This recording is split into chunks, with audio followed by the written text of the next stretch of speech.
দেখুন, রোজার গুরুত্বপূর্ণ একটা বিষয় জানাতে এসেছি। আমার কাছে এই প্রশ্নটা অনেকেই মেসেজ দিয়ে করেছেন যে, আজান হয়ে গেলে সেহরি খেতে পারবেন কিনা? এই ভুলটা কিন্তু আমরা অনেকেই করে থাকি।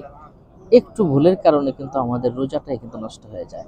আজান হওয়ার সাথে সাথেই আমাদের আ আমাদের কিন্তু সেহরি খাওয়া বন্ধ করে দিতে হবে। আজান এবং সেহরির শেষ টাইম ২ টার ভিতরে কিন্তু পার্থক্য আছে। সুবহে সাদিকের সময় যখন শেষ হয়ে যায়, তার কিছুক্ষণ পরে কিন্তু ফজর শুরু হয়। সুতরাং সুবহে সাদিক শুরু হয়ে গেলেই আপনার খাবার বন্ধ করে দিতে হবে। তো ওই সময়টার পর থেকে নিয়ে আজানের আগ পর্যন্ত আপনি খেতে পারেন, তবে সন্দেহের কাতারে থেকে যাবে। কিন্তু আপনি যদি আজান দেওয়ার পরে খান, তাহলে ফতোয়া শামী সহ বিভিন্ন ফতোয়ার কিতাবে এসেছে আপনার রোজা কিন্তু ভেঙে যাওয়ার সম্ভাবনা আছে। সুতরাং আপনি যে রোজা রাখবেন, এটা কিন্তু আপনাকে মনে রাখতে হবে। অনেকে আছে আজান দেওয়ার পরে খেতেই থাকে। না, এতে করে কিন্তু আপনার রোজা অনেক ক্ষতিগ্রস্ত হবে। আবার অনেকেই আছে আমরা আজান দেওয়ার শেষ পর্যন্ত খাই। না ভাই, আপনার রোজা কোনো অবস্থাতেই হবে না।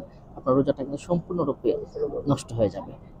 এই বিষয়টা কিন্তু আমাদের প্রত্যেকেরই জানা উচিত এবং বোঝা উচিত। আমাদের গ্রামে গঞ্জে বা বিভিন্ন জায়গায় কিন্তু এই বিষয়টা নিয়ে আমাদের তুমুল একটা প্রবলেম আমাদের ভিতরে কাজ করে। বিভিন্ন ফতোয়ার কিতাব, ফিকহের কিতাবে কিন্তু এই বিষয়টা স্পষ্টভাবে উল্লেখ করা হয়েছে। আরেকটা বিষয় আমাদের জানা উচিত যে আমরা ইফতারির সময়ে আমাদের ইফতারি যখন আজান দিবে তখন থেকে আমাদের খাওয়া শুরু হবে।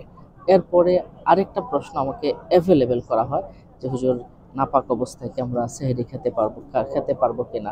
দেখুন, ফতোয়ার কিতাবে এসেছে এবং হাদিস শরীফে কিন্তু স্পষ্ট উল্লেখ আছে যে আপনি নাপাক অবস্থায় খেতে পারবেন। কারণ রাসূল সাল্লাল্লাহু আলাইহি ওয়াসাল্লাম নিজেই তিনি আয়েশা রাদিয়াল্লাহু তাআলা আনহা উম্মুল মুমিনিন আয়েশা রাদিয়াল্লাহু তাআলা আনহার সাথে তিনি থেকেছেন।